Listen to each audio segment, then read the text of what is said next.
Welcome to this special webinar. I've got George Mumford with us here. George, are you there? Yes, I'm here. I'm happy to be here. And this is a great honor to have George on our webinar today. He's going to be talking to us about high performance and mindfulness secrets. A little introduction of myself. My name's Richard Taubinger. I run a company called Conscious Marketer, and we work with a lot of transformational teachers. And we love to promote mindfulness and meditation and to help bring more consciousness into marketing and business and sales.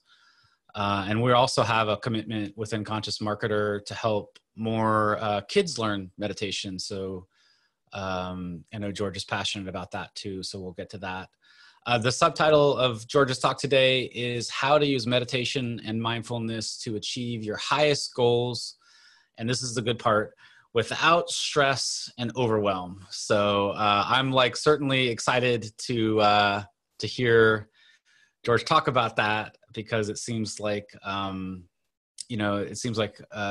you have to have one way or the other. It doesn't seem like there's much of a middle ground for high performance.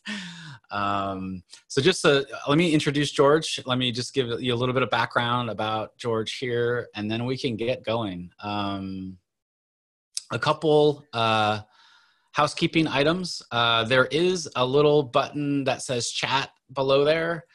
And we have Andrea and Ryan, and they are taking questions, and it should be flashing orange now.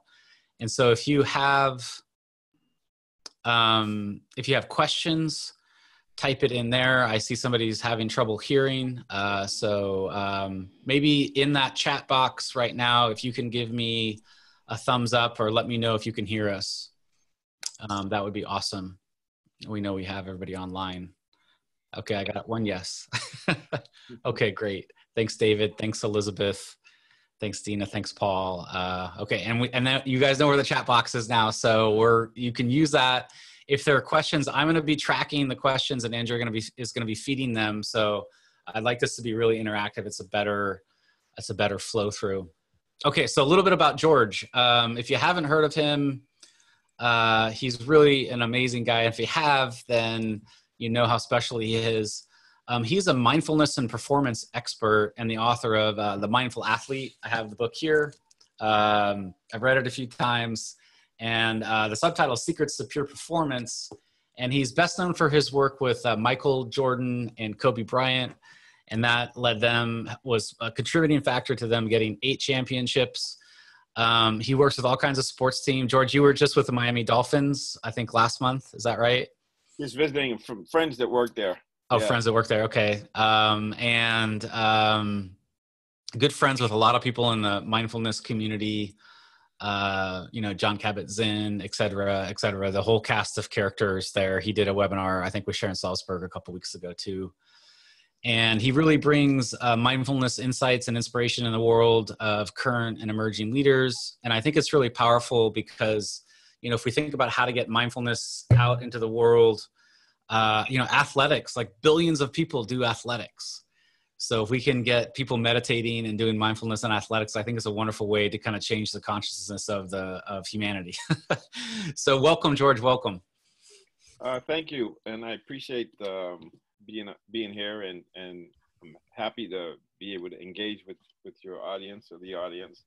And when you said without stress and overwhelm, I said to myself, who's he talking to? No. And it's interesting because just thinking about it is when a lot of performance, a lot of how we behave has to do with how we see things and how we language. And so the mindfulness and the ability to see clearly, the ability to be in what I call the eye of the hurricane, so that you're not moving towards anything or away from anything, but you're being still, but at the same time, you have to be able to see things without reacting to them. So that you actually, in a nutshell, you want to go from no space between stimulus and response. It's just reactivity to a space between stimulus and response. And this process allows us to have in that space to choose how we're going to be, how we're going to behave, and to keep our goal in mind, or to keep the first things first. Right. Well, so it's a process that allows you to do that, but at the same time, there's a lot of training that goes on to get to the point where you're not reacting to things, but you're actually responding to things. And so even we know this from research that even seeing stress as a challenge rather than as something, so that it's not that you won't be uncomfortable. Actually, you have to get comfortable with being uncomfortable. Right.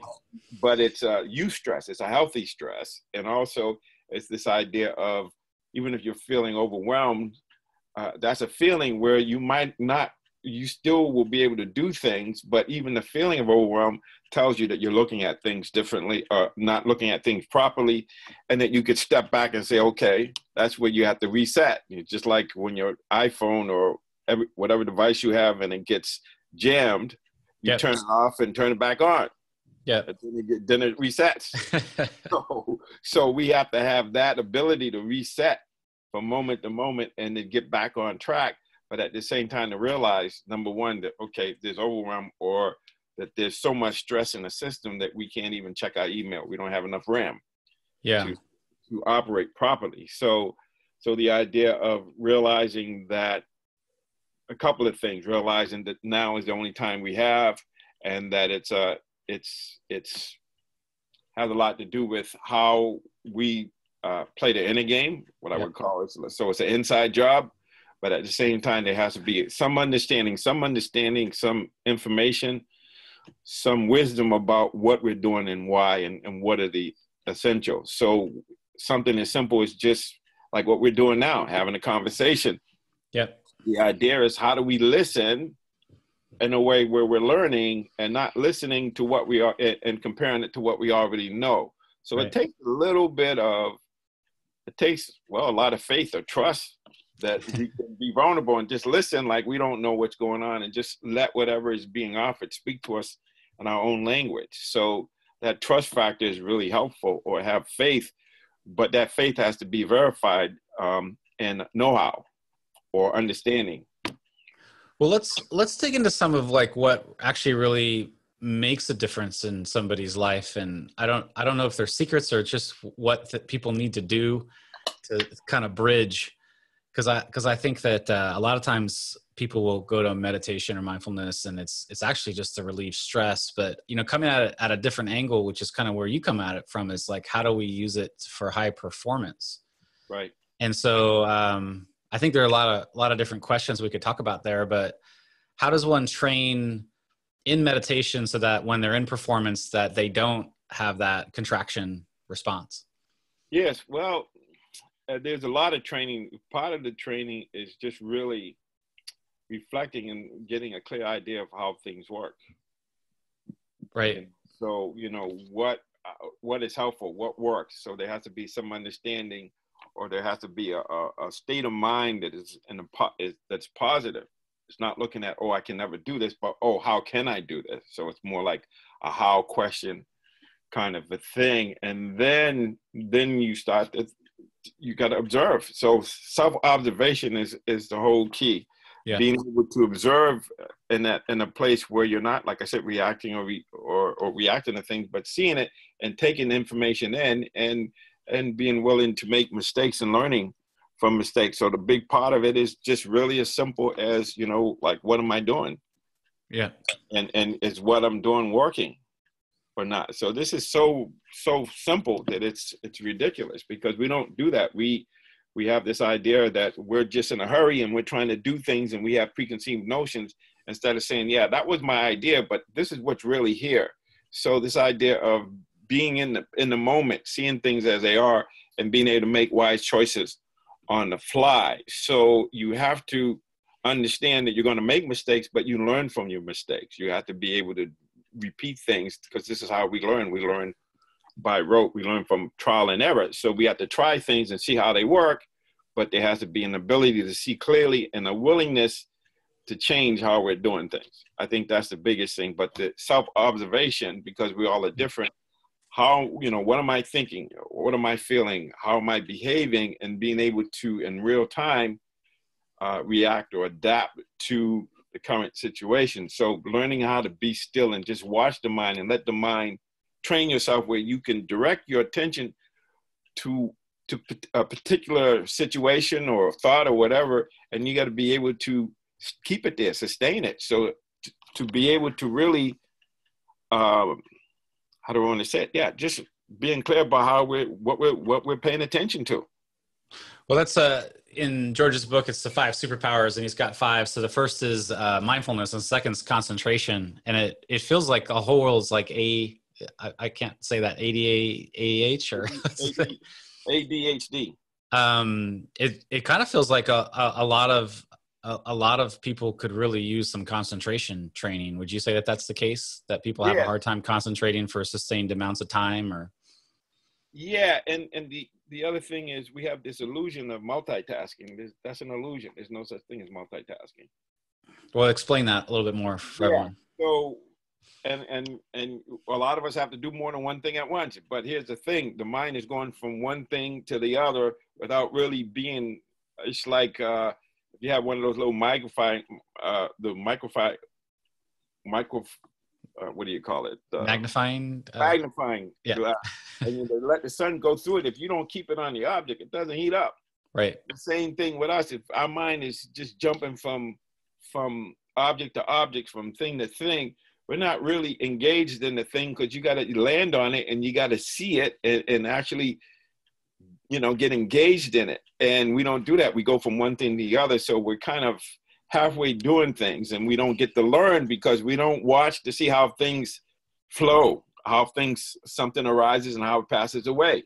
We have to see that. And if we don't see that, we keep thinking it's there, and we keep looking at things based on what we experienced in the past, so that we spend most of our time in the past or future and not in the present, which is the only time we have and the only time we can perform. Performance is about being in the moment and flowing with things as they are, and being able to make the choices that are consistent with what you say you want to do or what your goals are. Right. So but we don't know, because we think that we're paying attention and we think that we know what's going on. But if you really think about it, a lot of times we're looking at something and we're thinking about it rather than really experiencing what is happening. So that's a big difference between thinking about something and actually experiencing it. Right. Well, I think a lot, including myself, like I can be easily distractible, where you click a link, especially online, you click a link and then that leads to somewhere else. And before you know it, your wallet's out and you're buying like some product that you don't need. know, it's like this ability to be distracted that takes you away from what your core purpose is. I think that's definitely a challenge. And athletics is a great little microcosm of that, because you see in professional sports all the time where somebody loses their concentration or gets distracted, and then they I guess the negative word would be they choke, right? Yeah. So when they think about choking, they're really, what's happening is you're choking, or you're blocking off life, or you're not breathing, waiting to exhale.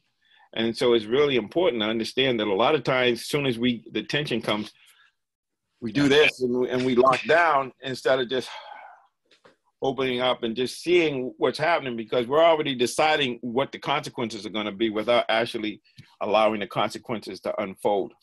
Right. Yeah.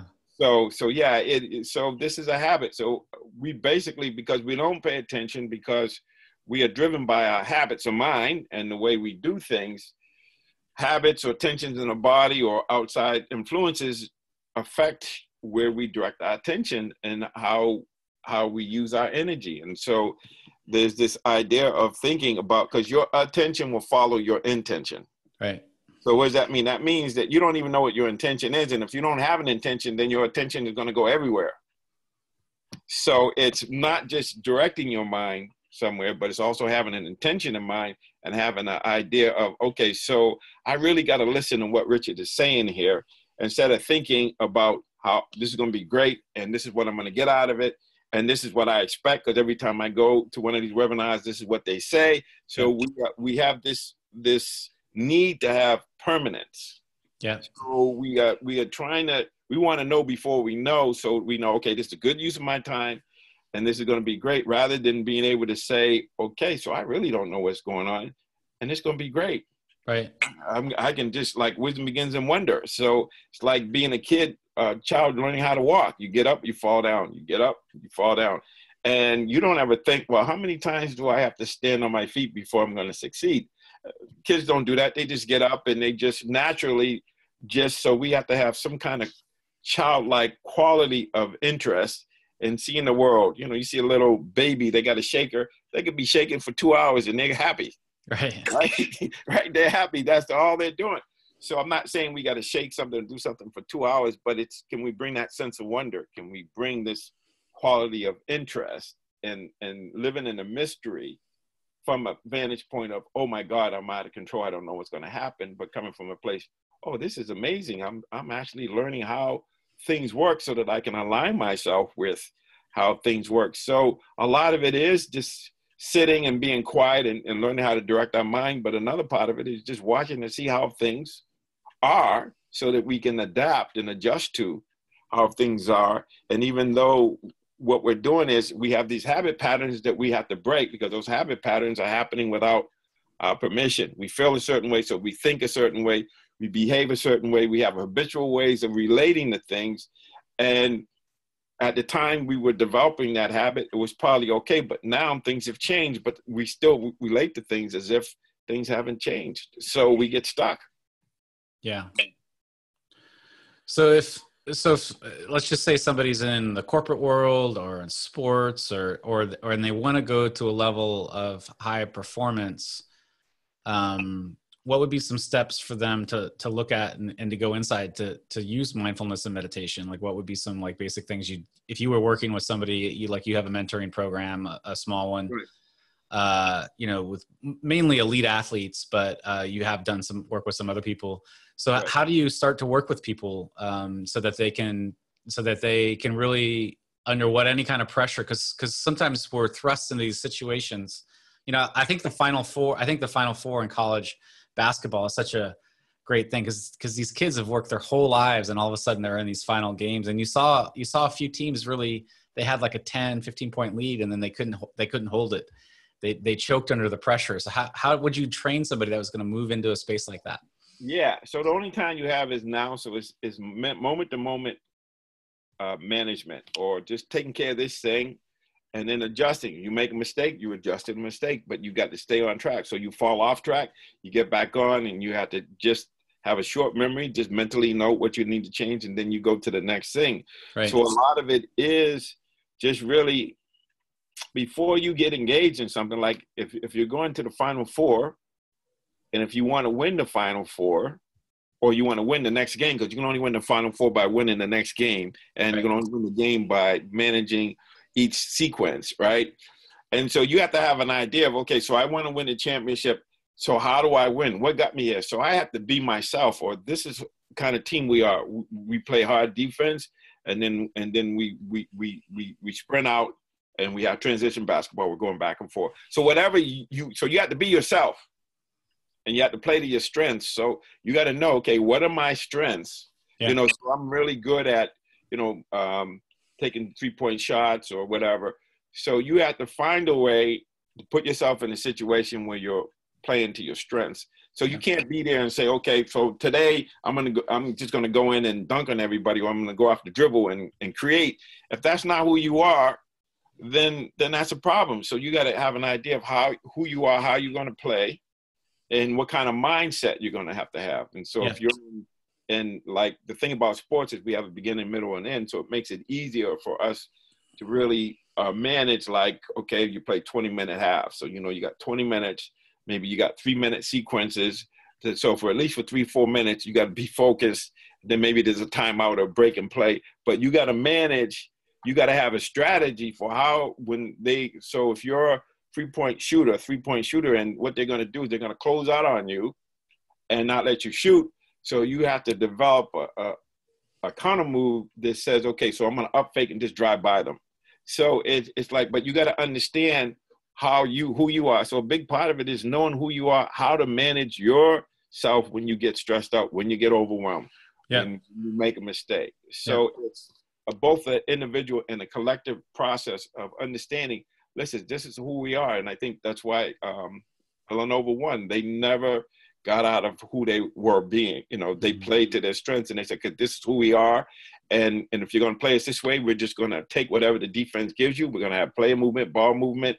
And we got confidence. And so they struggled a little bit, but once they got going, it was like you look and say, okay, the other team's not going to be able to score as much. And you can see, so that happens, but they had games where they barely beat a team, but then they learn from it and then they continue. But once they remember who they are and play to their strengths, then even if they lose, they can walk away saying, you know something, we played the best we can.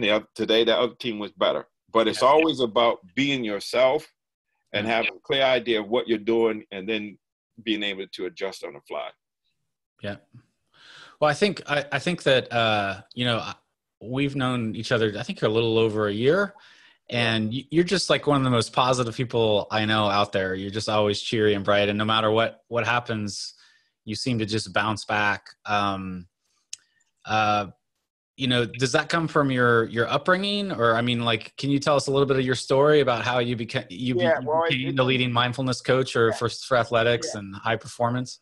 Yeah, it didn't come from my upbringing, because my upbringing was in a really kind of dysfunctional household, and I was one of 13, so it was very dysfunctional. But what's consistent with the way I am now is I've always been sensitive.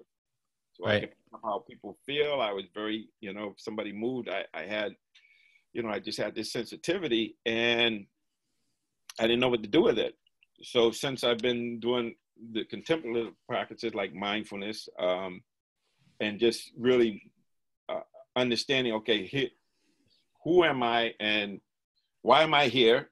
So my deep listening about what my purpose is and what my meaning is. And so for me, it's like, okay, so I could take that sensitivity and with wisdom, with understanding how things work, now I could use that sensitivity to help other people. So it was the idea that I could have a process where I could be still and know. I could think about, okay, so when I go inside and I listen, well, what's my heart telling me? What's my bliss?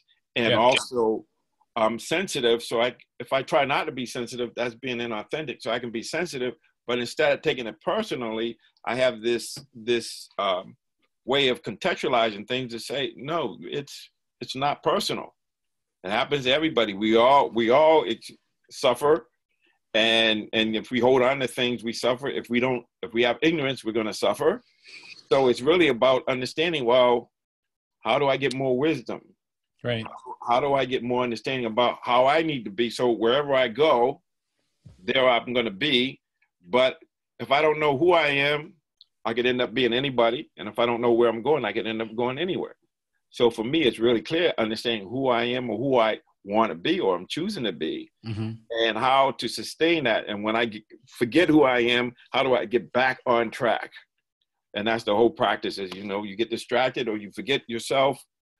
And sometimes you got to forget yourself to find yourself. Or what do I mean by that? I mean that we have these notions about who we are, which is predicated on what happened in the past. Right.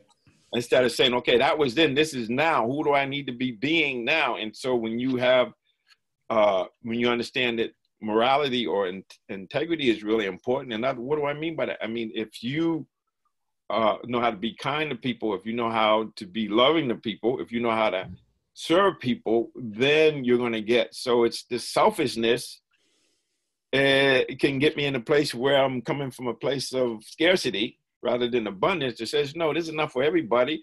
Let me help Richard get what he wants and I'll get what I want, but not from that vantage point, but because it feels good to be generous, which is opposite of clinging and that causes suffering. So how do I have a mind that's full of generosity? How do I have a mind that's full of goodwill? And when the mind has a goodwill, then my thoughts, intentions are going to be predicated on goodwill. And then my actions are going to be goodwill. And then when I go to meditate, or when I go to sit, or I go to reflect on things, I'm not having any guilt or anxiety about misbehaving. Great. Like I said something to somebody and I know it wasn't right. And so now I go to be alone and it's kind of, I'm feeling like uncomfortable, like the cognitive dissonance. And what we tend to do is we tend to repress it and say it's not important, and we repress it, and then it blows up in our face.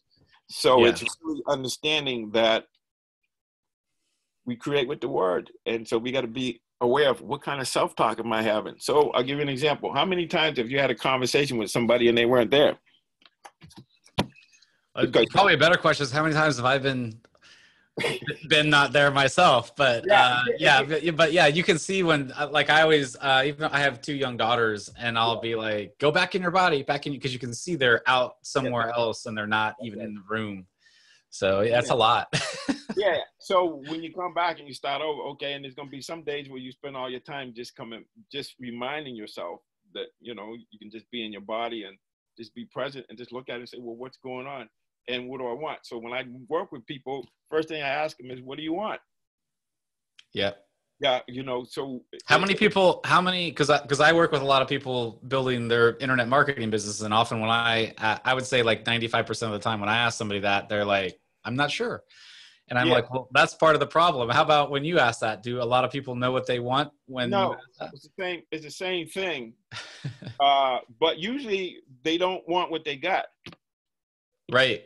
So Okay. you know, I'm having a lot of anxiety, or this is what I want to do. I want to be, you know, like I want to be at the top of my game, or I want to, like Sigmund Freud, his definition of psychoanalysis, or what the intention of psychoanalysis is to work, love, and play at your highest capacity. So it's not just like there's neurosis or there's something wrong. No, it's more like, okay, so as good as things are, they can be better.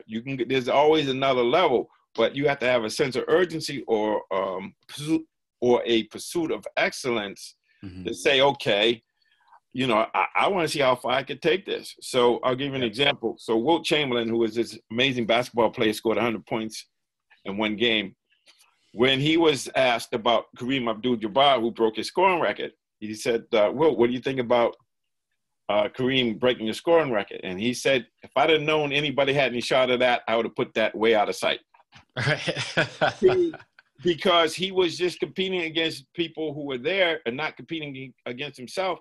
He didn't have to push himself because he was so much better than anyone else. He just, okay, no one. So there was no intention in saying, okay, so why don't I see how far I can take this for the greater good, and see how and that's what excites us about athletics, is that when we break these boundaries, there's something spiritual about that. There's something spiritual when you see somebody break and do something amazing that no one else has ever done, or the continuity of being excellent for a sustained period of time, or having a habit of being excellent, and having a habit of, when the game's on the line, you're going to make the game-winning shot, or you're going to make the pass or whatever, because you are up for the challenge, and you're being pushed. You're out of your comfort zone. You're out of your capacity, but that's how you get in the flow. That's how you get in the rhythm. Right. And because I would say the idea is to be spontaneous.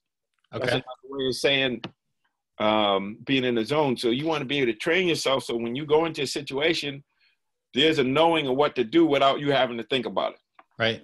You just go in, you see it, and your body is moving. So the seeing and the action are not separate. They correlate, or they're together. So when you see clearly, your response is going to be clearer. So they say you need good images for good actions. Yep. So it's a way of relating to self and other, where you're coming out of yourself, but it's like you're not thinking, you're not conscious. And that's what people will tell you when they're in a zone. There's no self-consciousness. There's no, time is altered and things are just happening. And there's a knowing of what's happening, and you're just flowing with it without having to think about it and say, okay, I'm going to do this.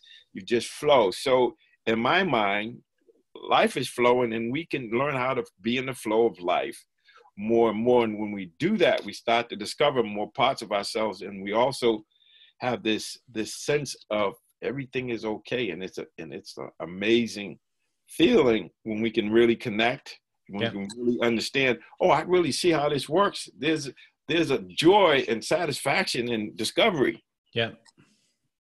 Well, one of your superpowers here is trust.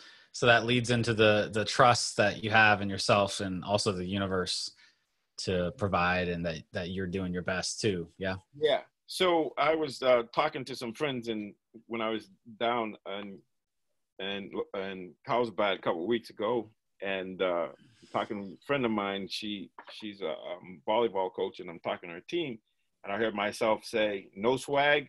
I said, no struggle, no swag. Okay. No struggle, no swag. Now, swag is like confidence when you go. So if you don't go through things and work through things, and we call it in strong self-efficacy, it's like you master your experiences. So when you have a difficulty, like I had substance abuse. Right. So when I come through that, mastering that, there's nothing I can't do. I don't care what happens. I can choose my response between stimulus and response. I don't have to react. Things happen, okay. And Viktor Frankl talked about this when he was in the concentration camps. Between stimulus and response is the freedom and power to choose our response. So my attitude, how do I relate to things? So I look at things like, okay, this is something for me to get here. This is going to be great.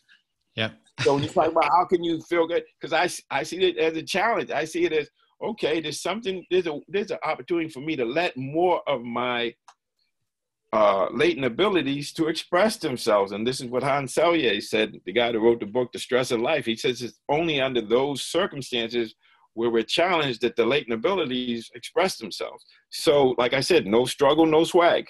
So you get confidence by what? By learning from what's happening. And because you learn and you understand it, so now you had faith, launching faith, but then when you verify it, okay, I understand this. George says this. Okay, so my thing is, don't listen to what I'm saying, but go see if it's true.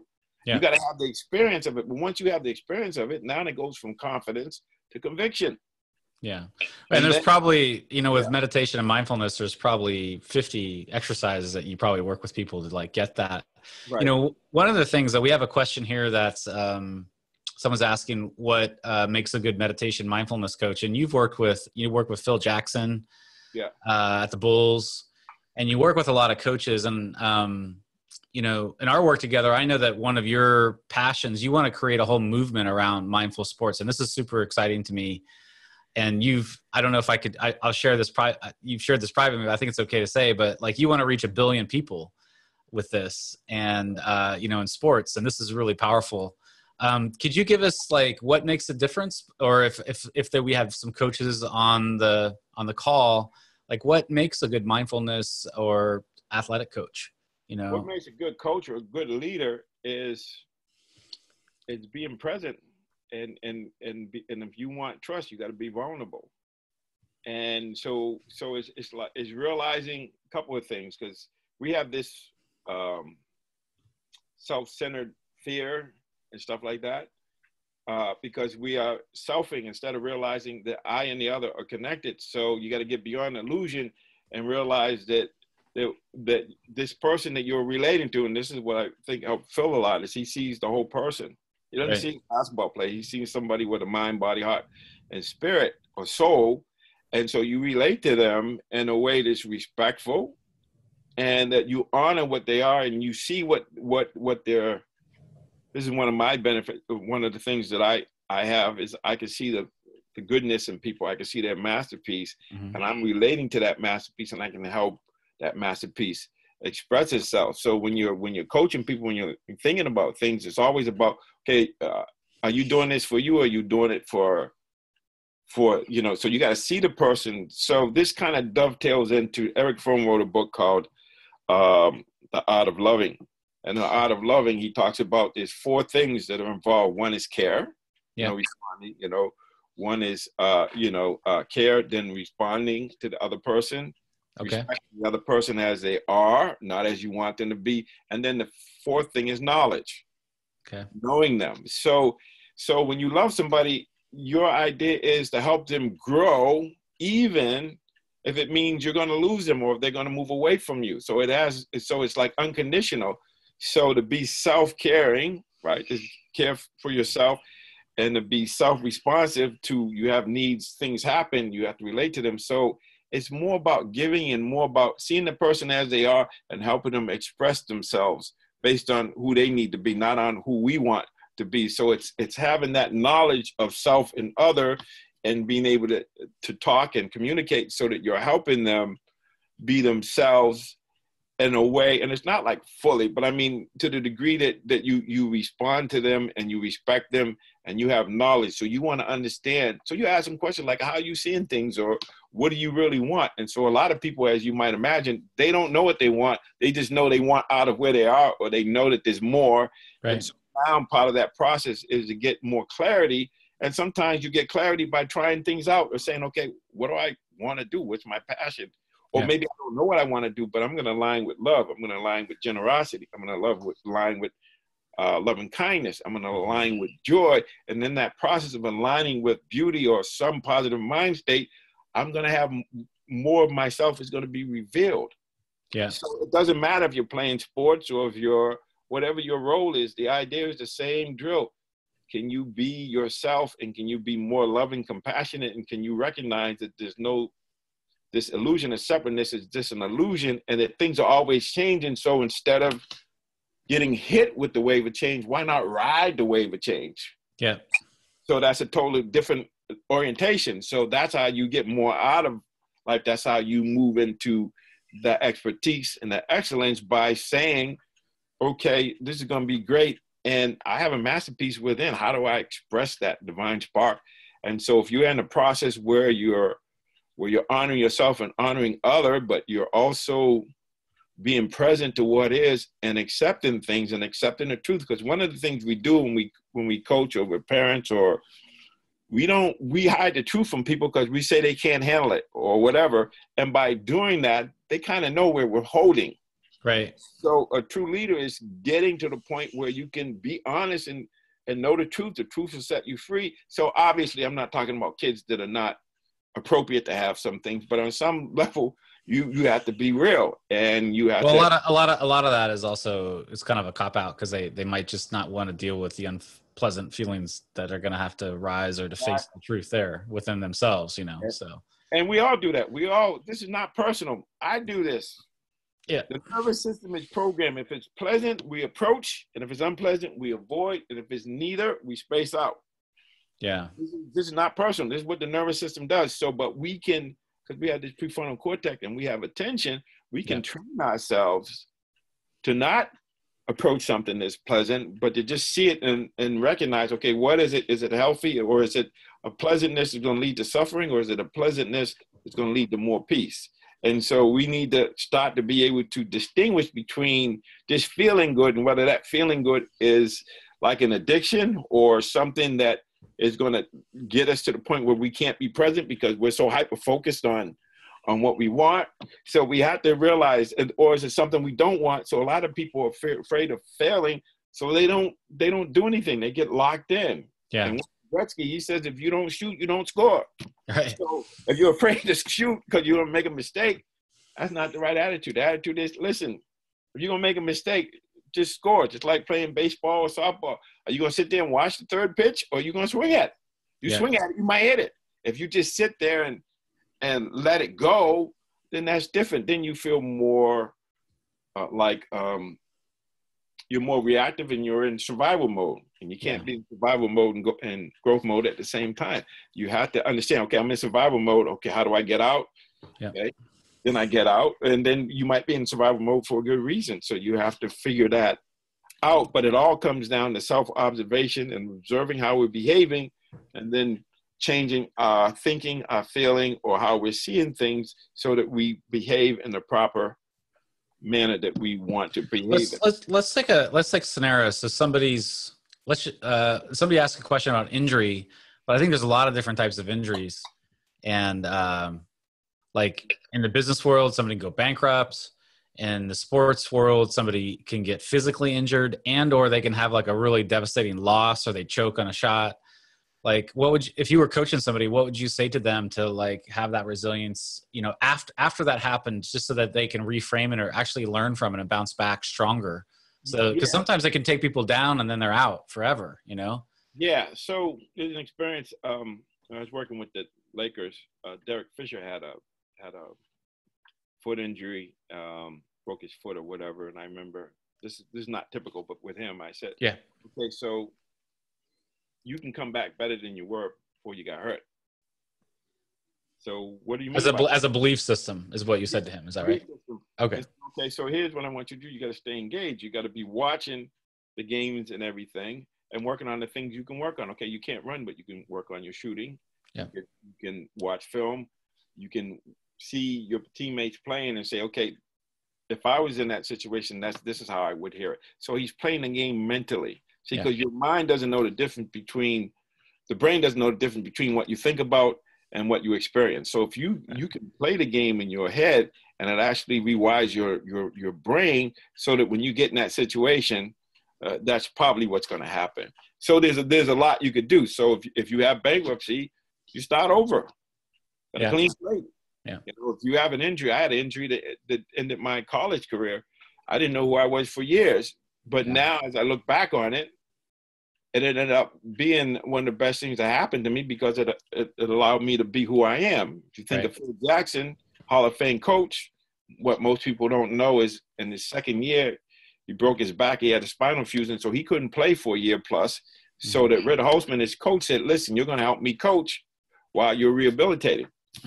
So his broken back led to a Hall of Fame coaching career. So that's what I'm saying. So it's all about how you look at it. So it's about the attitude of looking at it in a way that empowers you, looking at it in a way where you say, okay, there's something to get here. And once I get beyond the danger, there's an opportunity here. So let's roll with the opportunity. And so it doesn't matter what happens. It's our response, it's our attitude that we have in that way. I mean, I know Barbara Bush just passed away, the president and the wife, one president's wife and the mother of the other president. And she chose not to continue with some kind of therapy. And she died peacefully. Yeah. So it's a choice. She said, no, I'm not going to do that. And according to her son, she was happy and she's not worried about things because she led a life where she was kind and she was giving.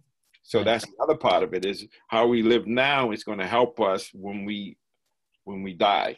So living helps us die, if that makes any sense. Yeah. So just a quick reminder for everybody who's listening in. Thanks for answering all these questions. I'm going to take a few more questions here, and then I know we're going to keep it probably to about an hour or so, or a little bit under an hour. So if you have any questions, feel free to type those in. There's a chat box at the bottom of the screen here. And I think there's a good question. Like, if somebody has a ceiling that they keep hitting and they can't break through, and it's maybe related to the fear of failure, how would you coach somebody like that? Like, what would be some things that you would suggest in terms of mindfulness and meditation on fear of failure? Yeah, so they have to, so what obviously is different, but basically here's the thing. They have to transform how they're seeing things, especially how they see themselves. Okay. So it's how you see yourself or how you occur to yourself that's going to determine what you can and cannot do. We call it the self-image. Yeah. And so you have to change that self-image. So you have to change your self-talk and your body language. And so you have to, because there's an identification. So what happens is we experience a mistake or failure. And then instead of saying it's an event and it's giving us feedback to what to change, what we do is we say, that's who we are. We're never going to change. And it's always going to be this way. And there's an identification with it rather than saying, no, that's just an event. Let it go and recreate yourself. Because, self-image is self-created. So it's how you experience things, how you see it. So you have to change the way your self-talk and your body language and actually create a vision of possibility that's helpful. But before you do that, you got to make peace with the past. Right. Otherwise, it's just a lot of clutter and there's no space to be. Okay.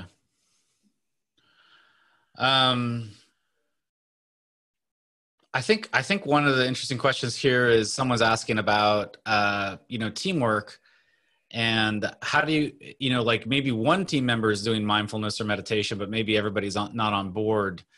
So like, how do you, and related to that is if people start to blame each other on the team or somebody's not pulling their weight, I'm sure you've worked with a lot of teams where, of course it's not all puppy dogs and roses. How do you get teammates to start talking to each other about using some of the things that you teach together for the higher performance? Yeah. So one of the things Phil was really good at is getting the players to connect to something greater than themselves.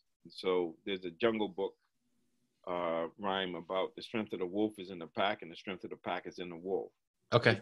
You develop the me and you got to develop the we, but you got to give them a vision of possibility.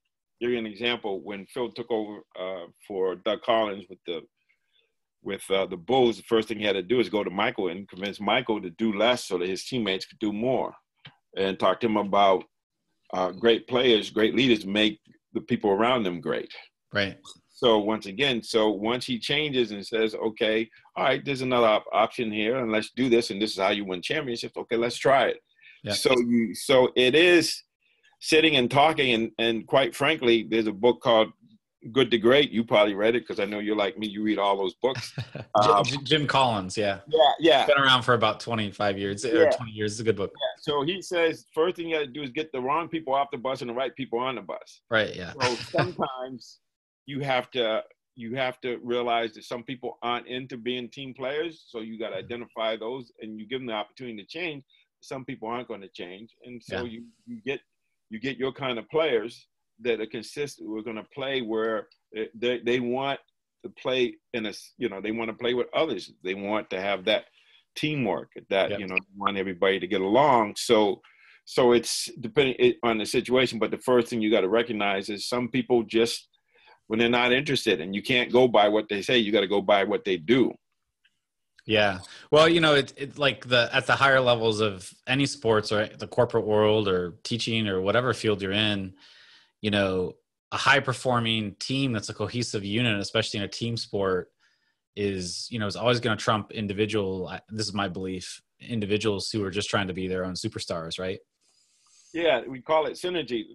Yeah. The whole is greater than the sum of the individual parts, and it goes from we talked about trust. There's a book called The 5 Dysfunctions of a Team, if you read it, and they talk about the first dysfunction is inability to trust.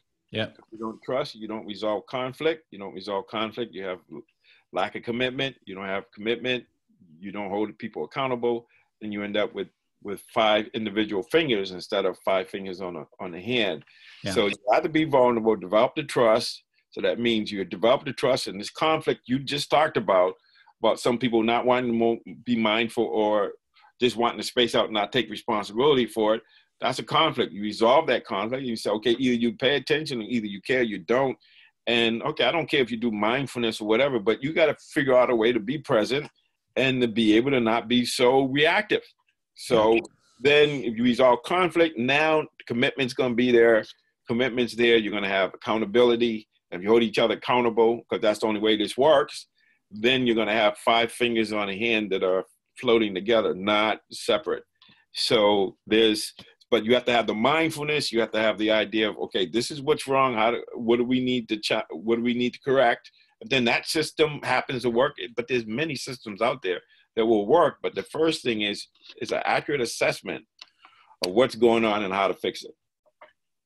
And obviously in a team, each person's going to have different things going on, and so you got to work on each person's strengths or weaknesses, I'm sure, too.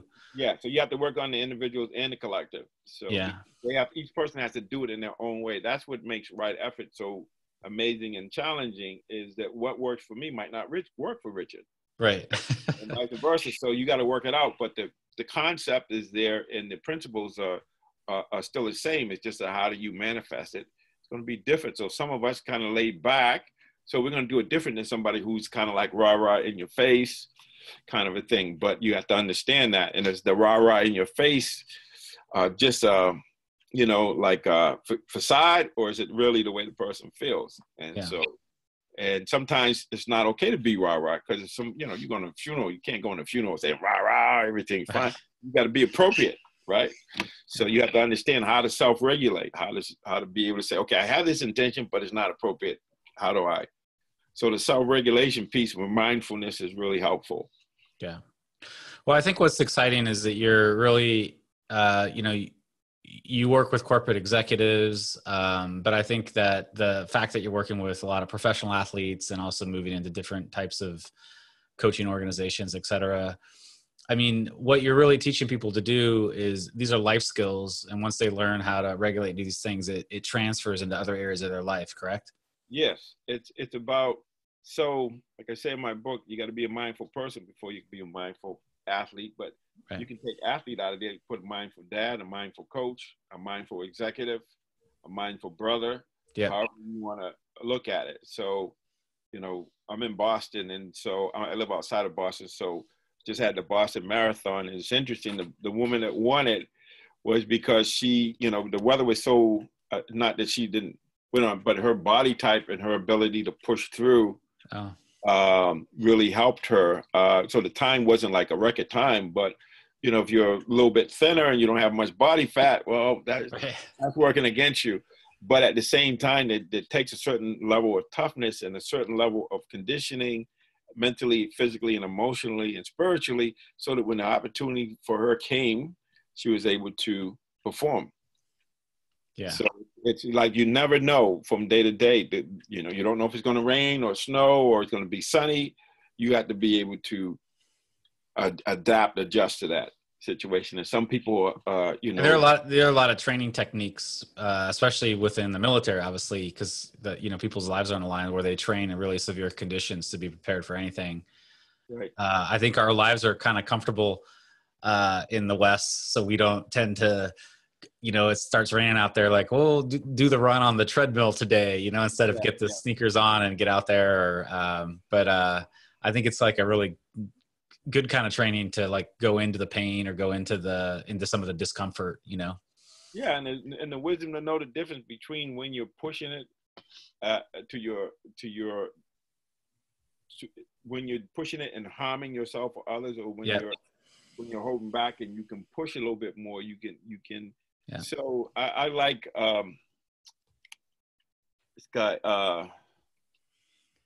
I think his name is Brian Johnson. He did a review of my book, and he talks about it. He expressed it, the right effort or whatever, or how do you get out of your comfort zone? And he said, like, you take a rubber band and you can have a little tension there instead of Yeah. having all this tension where it breaks and it doesn't work. So Right. it's gradual, incremental, and that's how the neuroplasticity works. It's increments. Yeah. All right. Well, it's been a great kind of introduction to high performance. You've given us lots of ideas, and a few people are asking how to work with George. I've seen a few questions here. Obviously, he has this book. It's on Amazon. I think it's probably under $15 on Amazon, maybe 12. I have a hardback. Do you have I don't know if it's in soft cover. I think it might just be in hardcover. No, it's in soft. It's in Oh, is paperback. it? Okay. It's And I on think it's ebook either. They can get it. They can oh, get ebook, right? The digital. You can get the digital version. digital version, and then you can even get Whisper Sync, which you can get the digital version with the audit. With Oh, the Audible, right? Got it. yeah. Yeah. So it will actually, if you're like have an app, it will highlight the word as it says it. So some of us like to learn a multiple sensory experience where you can hear it and see it. And we are working with George to do an online version of this. We're not sure when it's going to be out. Maybe the fall.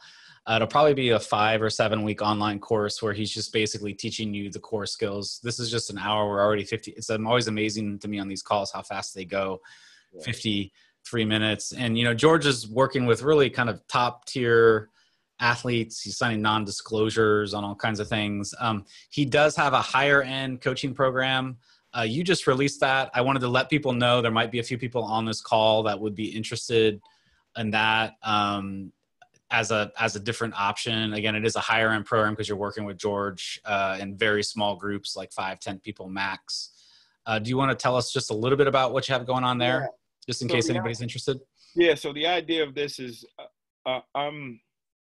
it's expensive, doing coaching with me, and also there's only one me, so it makes sense to do it in a group and to make it available to folks who are interested. And it's really about transforming. It's as not just going and feeling good or reducing stress. This is really about transformation, about rewriting your future, about changing your trajectory. And it's interesting because a lot of times I think back to myself when I got challenged by my teacher. There's usually not a sense of urgency if, as they say in the Bible, if you are not weak in spirit, you're not going to do much. You're just going to just say everything's fine. But once you realize that, okay, this is the time, now is the time to really, enhance my performance or enhance my quality of life or enhance my creativity. Yeah. This is the time to do it. And this course is for people who really want to make a transformation or get a performance boost. Like they may have an area in their life, work, love, or play, where they they have a performance challenge, how to handle that. And so you say, okay, so I've been trying to write a book for 20 years, and I finally wrote a book when I stopped trying to write a book.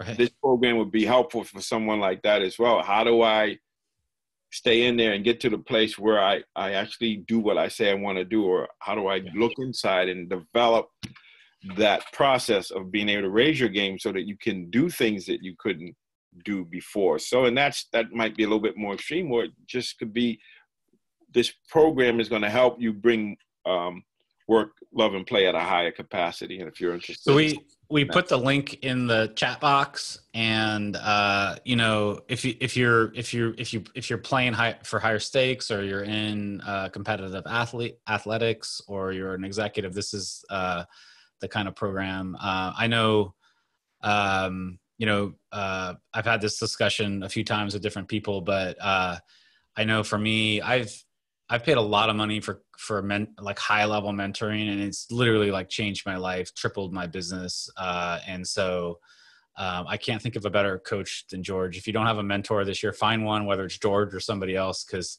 it's really such a game changer. And, find somebody who's willing to work with you one-on-one, and really, like, I think you said it earlier, George, you said somebody that's really